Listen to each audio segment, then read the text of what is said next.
वैज्ञानिकों ने आखिरकार ब्रह्मांड में एलियंस को ढूंढ लिया है। ये है वो रिसर्च पेपर जिसे इंडियन ओरिजिन के कैम्ब्रिज रिसर्चर डॉक्टर निक्कू मधुसूदन द्वारा पब्लिश किया गया है, जो मुख्य रूप से जेम्स वेब स्पेस टेलीस्कोप के इस डेटा पर बेस्ड है। अब ये डेटा अर्थ से 124 लाइट ईयर्स दूर लियो कॉन्स्टेलेशन में एक रेड ड्वार्फ स्टार के हैबिटेबल जोन में ऑर्बिट कर रहे सुपर अर्थ प्लैनेट K2-18b का है। लेकिन इस डेटा में ऐसा क्या स्पेशल है जिसे देखते ही वैज्ञानिकों ने ये कंफर्म कर दिया कि इस ग्रह पर पृथ्वी की तरह जीवन मौजूद हो सकती है। We found the strongest evidence to date of possible biological activity on an exoplanet. वैसे इसका जवाब ना आपके होश उड़ा देगा। तो क्या सच में ये डेटा और रिसर्च पेपर अब तक की एस्ट्रोनॉमिकल हिस्ट्री में सोलर सिस्टम के बाहर एलियन लाइफ के मौजूद होने का सबसे स्ट्रॉन्गेस्ट एविडेंस है?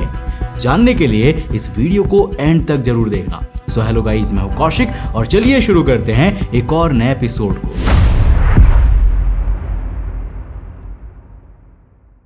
वीडियो शुरू करने से पहले दोस्तों, जिस तरह से आप मेरे साथ YouTube पे कनेक्टेड हो वैसे ही आप मेरे साथ Instagram पे भी जुड़ सकते हो। ये है मेरा Instagram का user handle, link description box में मिल जाएगा, जाके फॉलो कर लेना। ये है पृथ्वी से 24 बिलियन किलोमीटर दूर वॉयेजर स्पेसक्राफ्ट, जो टेक्निकली साल 2012 में ही सोलर सिस्टम को पार कर चुका है और इंसानों का ये इकलौता ऐसा स्पेसक्राफ्ट है जो अंतरिक्ष में इतनी दूर पहुंच गया है। और टेक्निकली ये पॉसिबल एलियन प्लैनेट कहे जा रहे प्लैनेट K2-18b के भी किसी भी इंसानी एयरक्राफ्ट से सबसे पास है। तो क्या हमें वॉयेजर या किसी अन्य एडवांस्ड एयरक्राफ्ट को K2-18b पर मौजूद लाइफ के इन्वेस्टिगेशन के लिए भेजना चाहिए? वेल, अगर हम ये डिसाइड भी करें तब भी हमारी करंट टेक्नोलॉजी से किसी भी स्पेसक्राफ्ट को वहां तक जाने में हजारों साल लग जाएंगे। लेकिन अगर हम किसी नई तकनीक से ये सब अचीव भी कर लेते हैं तो सोचिए, हम देख रहे होंगे पृथ्वी के अलावा पहली ऐसी दुनिया को जहां कोई एलियन लाइफ मौजूद होगी। समुद्र में तैरते बड़े बड़े एलियन जीव, हवा में उड़ते एलियन पक्षी और पॉसिबली सतह पर घूमते और शिकार करते एलियंस। बट वेट, क्या सच में? क्या हम सिर्फ जेम्स वेब स्पेस टेलीस्कोप के ग्राफ के बेस पर यह कंफर्म कह सकते हैं कि वहां पर एलियंस हैं? साल 2019 में कुछ अजीब हुआ। इस दौरान प्लैनेट K2-18b पर रिसर्च कर रहे वैज्ञानिकों ने इस ग्रह के वायुमंडल में कुछ अजीब चीजें नोटिस की। एक ऐसी चीज जो पृथ्वी पर जीवन की निशानी है, यानी पानी।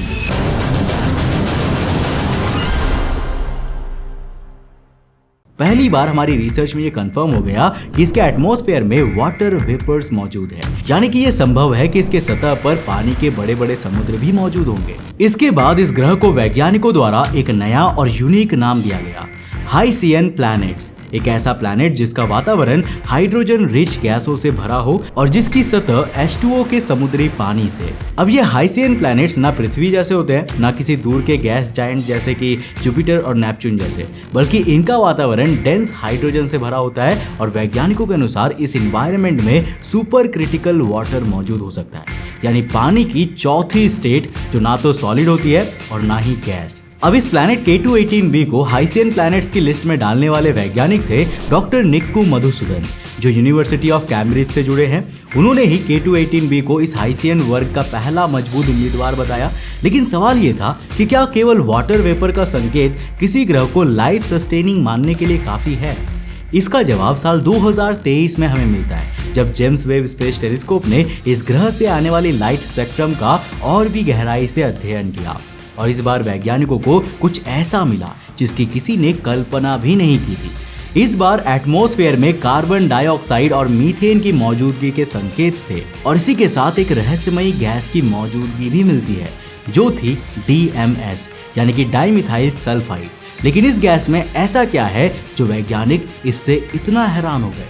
वेल, इसके लिए हमें वापस अपनी पृथ्वी पर आना होगा, वो भी समय में थोड़ा पीछे। ये है आज से 3.5 बिलियन साल पहले, जब पृथ्वी पर जीवन की शुरुआत हुई थी। ये जीवन इसकी सतह से नहीं बल्कि समुद्र से शुरू हुआ था, जहां फाइटोप्लैंक्टन यानी कि ब्लू ग्रीन एल्गी की फॉर्मेशन शुरू हुई थी, जिसके बिना पृथ्वी का आज का जीवन संभव ही नहीं था। और इन ब्लू ग्रीन एल्गी की एक खासियत है कि इनकी मौजूदगी हमारी पृथ्वी के वायुमंडल में एक खास कंपाउंड बनाती है, जो कंपाउंड होती है DMS यानी कि डाइमिथाइल सल्फाइड। और इससे भी बड़ी बात यह है कि पूरी पृथ्वी पर ऐसी कोई और नेचुरल केमिस्ट्री वैज्ञानिकों को देखने को नहीं मिलती है जो कि फाइटोप्लैंक्टन के अलावा नेचुरली इस गैस को प्रोड्यूस करे। ऊपर से ये गैस भी काफी अनस्टेबल होता है और कुछ ही समय में एटमॉस्फेयर में टूटकर दूसरे मॉलिक्यूल्स में बिखर जाती है। ऐसे में इसे डिटेक्ट करना काफी मुश्किल और स्पेशली तभी पॉसिबल हो पाता है जब ये लगातार बड़ी मात्रा में किसी ग्रह पर प्रोड्यूस हो रही हो। और ये सारी चीजें हमें इस ग्रह K2-18b के वातावरण में मिली है, जहां DMS और DMDS जैसी गैसें एटमॉस्फेयर में पृथ्वी से भी कई गुना ज्यादा मात्रा में हमें मिली है। इन शॉर्ट कहा जाए तो K2-18b के समुद्रों में भी फाइटोप्लैंक्टन या और भी किसी तरह का जीवन मौजूद हो सकता है जो इस गैस को लगातार इस एलियन ग्रह के वातावरण में बना रहा है। अब ये क्लेम और डिस्कवरी काफी बड़ी है, इसलिए वैज्ञानिकों ने जेम्स वेब स्पेस टेलीस्कोप के जरिए इस ग्रह पर थोड़ा और रिसर्च करने का फैसला किया और फाइनली 17 अप्रैल 2025 को एक पेपर पब्लिश हुआ जिसमें यह क्लियरली कहा गया कि K2-18b पर एलियन लाइफ मौजूद होने की संभावना अब तक इंसानों द्वारा यूनिवर्स में खोजे गए किसी भी लाइफ साइंस से कहीं ज्यादा है। एंड अगेन इस पूरी रिसर्च को कंडक्ट और इवन पब्लिश करने वाले थे कैम्ब्रिज रिसर्चर डॉक्टर निक्कू मधुसूदन, जिनके इस पेपर को सपोर्ट करते हुए कैम्ब्रिज यूनिवर्सिटी ने भी strongest hints yet of biological activity outside the solar system नाम से एक आर्टिकल पब्लिश किया, जो पूरी दुनिया में इस तरह से वायरल हुआ कि हर तरफ बातें होने लगी कि फाइनली इंसानों ने एलियंस को ढूंढ ही लिया है। बट क्या सच में? क्या सिर्फ DMS और DMDS जैसी गैसों की प्रेजेंस का मतलब सच में कंफर्म्ड एलियन लाइफ है? दुख होता है कहते हुए, बट ज्यादातर वैज्ञानिक डॉक्टर निक्कू मधुसूदन की बातों से सहमत नहीं है। चलो इस टॉपिक को ना थोड़ा और डिटेल में साइंटिफिक एंगल्स के साथ समझते हैं। तो देखो 124 लाइट ईयर्स दूर एक लाल तारा है K2-18। इसका आकार हमारे सूरज से छोटा है और चमक कमजोर है, जिसके चारों ओर घूमते हैं दो बड़े बड़े ग्रह K2-18b और K2-18c, जिनमें से K2-18b इस तारे के हैबिटेबल जोन में मौजूद है, यानी थियोरेटिकली यहाँ का वातावरण लाइफ को सपोर्ट कर सकता है। इसे सबसे पहले साल 2015 में केपलर स्पेस टेलीस्कोप द्वारा खोजा गया था। इस ग्रह में कई ऐसी खास चीजें हैं जो वैज्ञानिकों को हैरान करती रही है। फॉर एग्जाम्पल इसका आकार जो पृथ्वी से 2.6 गुना ज्यादा है, यानी ये पृथ्वी से 2 गुना बड़ा है, और इसका वजन पृथ्वी से 8 गुना ज्यादा है, जो इसे मिलता है 2.67 ग्राम्स पर क्यूबिक सेंटीमीटर की डेंसिटी से, जो डेंसिटी दिखाती है कि ना तो ये पूरी तरह से पत्थर जैसा है और ना ही पूरी तरह से गैसियस है। एक ऐसा ग्रह जो हमारे सोलर सिस्टम के किसी भी ग्रह के कॉम्पोजिशन से अलग है, चट्टानी और गैसीय ग्रहों के कहीं बीच की। शायद इसीलिए कुछ वैज्ञानिक इसे मिनी नेपच्यून भी कहते हैं। अब अगर डॉक्टर निक्कू मधुसूदन की बात माने तो K2-18b के इन मोटे हाइड्रोजन रिच बादलों के नीचे मौजूद समुद्रों में भी पृथ्वी की तरह जीवन पनप रहा है। अब ये क्लियर नहीं हुआ है कि ये जीवन पृथ्वी की तरह एडवांस है या केवल माइक्रोबाइल, पर उनके मुताबिक ये स्पेक्ट्रम ऑफ लाइट और इसमें मौजूद DMS जैसी गैस ये ऑलमोस्ट कंफर्म करती है कि यहाँ पर जीवन मौजूद है। पर क्या ये डेटा और DMS गैस की मौजूदगी इस क्लेम के लिए काफी है? क्योंकि देखो विज्ञान सिर्फ हेडलाइन नहीं देखता, वो डेटा देखता है। और डॉक्टर निक्कू मधुसूदन द्वारा लीड की जा रही कैम्ब्रिज यूनिवर्सिटी की जिस टीम ने ये DMS गैस के डिटेक्शन को एलियन लाइफ की मौजूदगी बताकर एक रिसर्च पेपर पब्लिश किया है, उस रिसर्च पेपर को जब दूसरे वैज्ञानिकों ने पढ़ा और डेटा सेट्स को नए टूल से परखा तो एक शॉकिंग चीज रिवील हुई जो इस पूरी कहानी को बिल्कुल अलग मोड़ दे देती है। देखो दोस्तों, किसी भी साइंटिफिक डिटेक्शन में एक चीज सबसे क्रिटिकल होती है, स्टैटिस्टिकल सिग्निफिकेंस।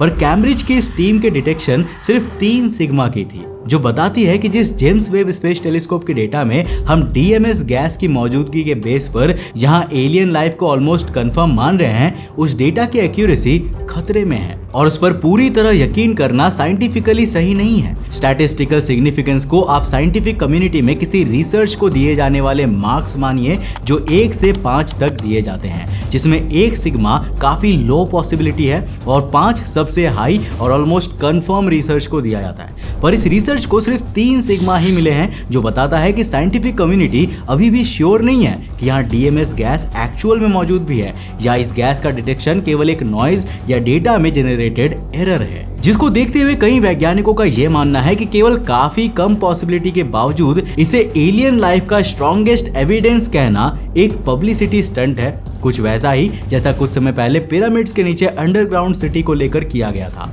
इस नैरेटिव की खास बात यह थी कि यह पूरी तरह ऑब्जर्वेशनल डेटा पर नहीं बल्कि मॉडल बेस्ड स्पेक्यूलेशंस पर आधारित था, जिस सब की शुरुआत स्टेप बाय स्टेप की गई ताकि फाइनल रिजल्ट तक ये सब काफी बिलीवेबल लगे। जिसकी शुरुआत हुई साल 2021 से, जब पहली बार डॉक्टर निक्कू मधुसूदन ने K218b प्लैनेट के लिए एक टर्म यूज की, हाइसियन प्लैनेट्स। और जैसा मैंने बताया, ये टर्म ऐसे ग्रहों के लिए बनाई गई जिनका वातावरण घना हाइड्रोजन से भरा हो, लाइक ए गैस जायंट, पर फिर भी उनके नीचे वाटर ओशन एग्जिस्ट करती हो। और इसके बाद उन्होंने इसके स्पेक्ट्रम में DMS गैस के पैटर्न जैसे स्पेक्ट्रम को एलियन लाइफ का प्रूफ बताकर और डिफरेंट रिसर्च पेपर पब्लिश किए। लेकिन यहाँ एक बड़ी साइंटिफिक समस्या खड़ी हो जाती है। मॉडल्स तब तक वैलिड नहीं माने जाते जब तक उन्हें ऑब्जर्वेशन से वैलिडेट ना किया जाए। इन शॉर्ट कहे तो भले ही हमने उसके एटमॉस्फेयर में वाटर वेपर डिटेक्ट किए हैं, लेकिन हाइड्रोजन रिच एटमॉस्फेयर होने के अलावा हमें यह प्रूफ आज तक नहीं मिला कि इस पर कहीं समुद्र मौजूद है भी। इवन हमारी अभी तक की अंडरस्टैंडिंग तो इस तरह के प्लैनेट्स की मौजूदगी पर ही सवाल उठाती है। फॉर एग्जाम्पल, हमारे पास केवल 2 तरह के प्लैनेट्स के ऑब्जर्वेशनल प्रूफ्स है, अर्थ, मार्स, वीनस जैसे टेरेस्ट्रियल प्लैनेट्स यानी कि चट्टानी ग्रह, और जुपिटर, सैटर्न, नेपच्यून जैसे गैस जायंट्स। लेकिन एक ग्रह जो गैस जायंट भी है और ऊपर से उसमें समुद्र भी है, इस तरह के प्लैनेट्स केवल अभी तक मैथमेटिक्स और डेटा के अंदर है। इनका कोई ऑब्जर्वेशनल प्रूफ हमारे पास नहीं है कि ऐसे ग्रह सच में हो भी सकते हैं या K218b एक ऐसा ग्रह है। जेम्स वेब स्पेस टेलीस्कोप के डेटा से हमें सिर्फ ये पता चलता है कि K218b के एटमॉस्फेयर में कुछ मॉलिक्यूल्स है, जैसे कि मीथेन, कार्बन डाइऑक्साइड या DMS, जो क्वेश्चनेबल है क्योंकि इसकी रिसर्च सिर्फ 3 सिग्मा की है। लेकिन ये मॉलिक्यूल्स किसी स्पेसिफिक इंटरनल स्ट्रक्चर की गारंटी नहीं देता, और जब तक हम इसके कॉम्पोजिशन और इंटरनल स्ट्रक्चर को ही कंफर्म नहीं कर सकते, तब तक एलियन लाइफ की स्ट्रॉन्गेस्ट पॉसिबिलिटी का ये क्लेम सच्चाई से काफी दूर नजर आती है। क्योंकि जिस ग्रह को हम पानी और हवा से भरा स्वर्ग मान रहे हैं, वो असल में एक ज्वालामुखी से धधकता लावा से भरा प्लैनेट भी हो सकता है। और हमें ये कैसे पता? आइए आगे जाते हैं। अब बात करते हैं टेम्परेचर की। तो K218b को लेकर जो मॉडल्स है ना, वो उसके एटमॉस्फेयर को एक्सट्रीमली हॉट बनाते हैं। कुछ एस्टिमेट सजेस्ट करते हैं कि यहाँ की सरफेस या interior temperatures easily over 400 degree Celsius तक हो सकती है। और अगेन, हम ऐसी किसी भी लाइफ को नहीं जानते जो इस टेम्परेचर को सर्वाइव कर सके। इवन इस टेम्परेचर को तो समुद्र भी सर्वाइव नहीं कर सकता, जो डॉक्टर निक्कू मधुसूदन की K218b प्लैनेट को हाइसियन प्लैनेट कहने पर और सवाल उठाते हैं। और फिर आता है प्लैनेटरी एल्बिडो, यानी कि ग्रह की रिफ्लेक्टिविटी। एक रीसेंट पीयर रिव्यूड स्टडी ने बताया कि K218b का एल्बिडो इतना लो है कि यह दर्शाता है कि या तो यहाँ डेंस क्लाउड लेयर्स है जो इंफ्रारेड रेडिएशन को ट्रैप कर रही है, या फिर एक ऐसा मैग्मा ओशन लाइक सरफेस है जो इंफ्रारेड को ऑब्जर्व कर जाता है। इसमें कहीं भी काम लाइफ सस्टेनिंग ओशन जैसा कुछ नहीं है, यानी अगर इस ग्रह पर समुद्र भी है तो वो मैग्मा लावा का है। अब यहाँ पर आप ही मुझे बताइए, क्या ऐसे समुद्रों में पृथ्वी जैसा जीवन हो सकता है? ऐसे में DMS गैस की प्रेजेंस, इवन इफ कि इसकी प्रेजेंस भविष्य में 5 सिग्मा से प्रूफ हो जाए, तब भी ये लाइफ की गारंटी नहीं देती। अर्थ पर यह गैस मरीन फाइटोप्लैंक्टन से निकलती है, लेकिन अब हम जानते हैं कि ये गैस कॉमेट्स में भी पाई गई है, जहां कोई लाइफ एग्जिस्ट नहीं करता। इसके अलावा कुछ एक्सपेरिमेंट्स में DMS लैब कंडीशन में भी सक्सेसफुली बनाई गई है, बिना किसी बायोलॉजिकल एजेंट के। और कॉमेट्स में इसका मिलना सिंपली दिखाता है कि अभी भी कोई अननोन केमिस्ट्री है जो इसे बिना लाइफ के बना सकती है। इसका सीधा मतलब है DMS एक पोटेंशियल बायोसिग्नेचर नहीं है, पर फिर इसे ऐसे प्रेजेंट करना जैसे कोई डिस्कवरी हो चुकी हो, यह खुद साइंस के उस प्रिंसिपल के खिलाफ है जिस पर भरोसा टिका होता है। इस पूरे केस ने एक और गंभीर चिंता को जन्म दिया, science communication versus science commercialisation. एक पावरफुल नैरेटिव को पकड़कर उसे प्रेस रिलीज के जरिए वायरल कर देना आसान है, लेकिन उसका असर ना लॉन्ग टर्म ट्रस्ट पर पड़ता है। तो अगर ना इंटीरियर कंफर्म है, ना सरफेस कंडीशन लाइफ सस्टेनिंग है, और ना ही DMS का प्रेजेंस सॉलिड है, तो फिर हाइसियन मॉडल को इतनी हवा क्यों दी जा रही है? तो उसके लिए हमें दोबारा से इस रिसर्च पेपर पर जाना होगा। तो मैंने अभी आपके सामने ये पेपर खोल दिया है। अब एक पेपर की क्रेडिबिलिटी डिसाइड होती है उसमें मेंशन सोर्सेस पर, कि अगर कोई क्लेम या साइंटिफिक टर्म है तो मैं उसके सोर्स को रिसर्च पेपर में ही दिए गए लिंक के जरिए जाकर कंफर्म कर सकता हूँ। पर एक बार जरा देखिए, जब मैं यहाँ सोर्स ढूंढने की कोशिश करता हूँ तो क्या होता है, कोई पैटर्न दिखा? इस रिसर्च पेपर को जिसे डॉक्टर निक्कू मधुसूदन और उनकी टीम ने पब्लिश किया है, उसमें ऑलमोस्ट सभी साइंटिफिक एविडेंसेस और क्लेम्स के सोर्स डॉक्टर निक्कू मधुसूदन के खुद के रिसर्च पेपर्स है, जो उन्होंने पिछले कुछ सालों से सिस्टमैटिकली पब्लिश किए हैं। ये कुछ वैसा ही हो गया जैसे मैं क्लेम करूं कि मल्टीवर्स इज रियल, और जब दुनिया प्रूफ मांगे तो मैं उन्हें अपनी पुरानी वीडियोस की लिंक भेज दूं कि देखो मैं सालों से कह रहा हूं, इसीलिए तुम्हें ये बात माननी पड़ेगी। एग्जाम्पल फनी है, पर इस रिसर्च पेपर की रियलिटी भी कुछ वैसी ही है। इस पेपर को देखकर ऐसा लग रहा है कि डॉक्टर निक्कू मधुसूदन ने लेयर बाय लेयर हर नई ऑब्जर्वेशन को उसी मॉडल में फिट करके एलियन लाइफ के प्रूफ वाला ये नैरेटिव बिल्ड किया है। अब देखो, बंदा इंडियन ओरिजिन का है, पर जो गलत है वो गलत कहना मेरा भी फर्ज है, और यही बात कई एस्ट्रोफिजिसिस्ट को खटकती है। उनका मानना है कि ये अप्रोच साइंटिफिक न्यूट्रलिटी को डाइल्यूट करती है। किसी भी मॉडल को तब तक एक्सपैंड नहीं करना चाहिए जब तक कि एग्जिस्टिंग डेटा उसे स्ट्रांगली सपोर्ट ना करे। K218b की कहानी में प्रॉब्लम ये नहीं है कि उसमें कुछ डिटेक्ट हुआ, प्रॉब्लम ये है कि बहुत ही कम डेटा पर बहुत बड़ा कंक्लूजन ड्रॉ किया गया। एक ऐसा आइडिया जो विजुअली कैप्टिवेटिंग है, हाइड्रोजन से ढका एक ब्लू ग्रीन ग्रह जिसके नीचे बॉइलिंग ओशियन छुपा है और शायद माइक्रोबाइल लाइफ उसमें तैर रही हो। लेकिन जब हम टेलीस्कोप की कोल्ड रीडिंग्स, स्टैटिस्टिकल रीएनालिसिस और थर्मल मॉडल्स को एक साथ रखते हैं तो ये इल्यूजन रियलिटी से बहुत दूर नजर आती है। तो दोस्तों, ये थी हमारी वीडियो रीसेंट वायरल हो रही पोटेंशियल एलियन लाइफ पॉसिबिलिटी पर एक डिटेल्ड एनालिसिस के साथ। हमने कोशिश की है कि इस वीडियो से आपको ये टॉपिक पूरी तरह इजीली क्लियर हो जाए। वैसे भी ये साइंटिफिक टर्म्स, रिसर्च पेपर्स और आर्टिकल्स की लैंग्वेज को समझना एक आम इंसान के लिए काफी मुश्किल रहता है। ऊपर से बिना डीप रिसर्च और सभी एंगल्स को एक साथ देखे असली रियलिटी को समझना तो ऑलमोस्ट इम्पॉसिबल सा होता है। और इसी कॉम्प्लेक्स टास्क और अपनी मेहनत और कई दिनों के रिसर्च के बाद हम इस तरह की डिटेल्ड इन डेप्थ वीडियोस बनाते हैं, और ज्यादातर लोग जिन्हें मसाला कंटेंट चाहिए होता है उनको ये उतनी पसंद नहीं आती और इनमें व्यूज कम हो जाते हैं। वैसे आप में से काफी सारे लोगों ने इसके लिए कमेंट किया था, इसीलिए मैंने इस वीडियो को बनाया। और मैं आपसे एक राय जानना चाहता हूं कि क्या मुझे इस तरह की और डिटेल्ड एनालिसिस के साथ रिसर्च पेपर वाले वीडियोस को कंटिन्यू करना चाहिए, जिसे मैं केवल मेंबर्स ओनली वीडियोस में ही डालूंगा, जो कि केवल उन लोगों के लिए होगा जो इस चैनल के मेंबर होंगे और जो कि वाकई में उसे सीखना और जानना चाहेंगे। अगर आपका जवाब हाँ है तो नीचे कॉमेंट सेक्शन में लिखकर बता सकते हो और हमारे चैनल का मेंबरशिप ज्वाइन कर सकते हो। अगर ऐसा होता है तो मैं डेफिनेटली इस तरह की डिटेल्ड वीडियोस मेंबर्स के लिए लाया करूंगा। अगर वीडियो पसंद आया तो इस वीडियो को लाइक कर देना और अपने दोस्तों के साथ जरूर शेयर करना। अगर आप नए चैनल पे तो इस चैनल को सब्सक्राइब करने के साथ साथ नोटिफिकेशन बेल ऑन कर देना। और अगर आपको ये वीडियो पसंद आया ना तो मैं आपको रेकमेंड करूंगा कि आप अगली वीडियो इसे जाकर जरूर देखना, जिसमें हमने बात किया है रिसेंटली डायर वुल्फ के हुए पुनर्जन्म की पूरी सच्चाई के बारे में। क्या वाकई हम इंसानों ने डायर वुल्फ को वापस से जिंदा कर लिया है? क्या ये एक सही घटना है? इसी तरह की कुछ और भी ट्रेंडिंग न्यूज़ है जो कि इस वीडियो में जाकर कवर हुई है, जाकर देखना बहुत इंटरेस्टिंग है। मैं मिलता हूं आपको नेक्स्ट एपिसोड के साथ, तब तक के लिए बाय।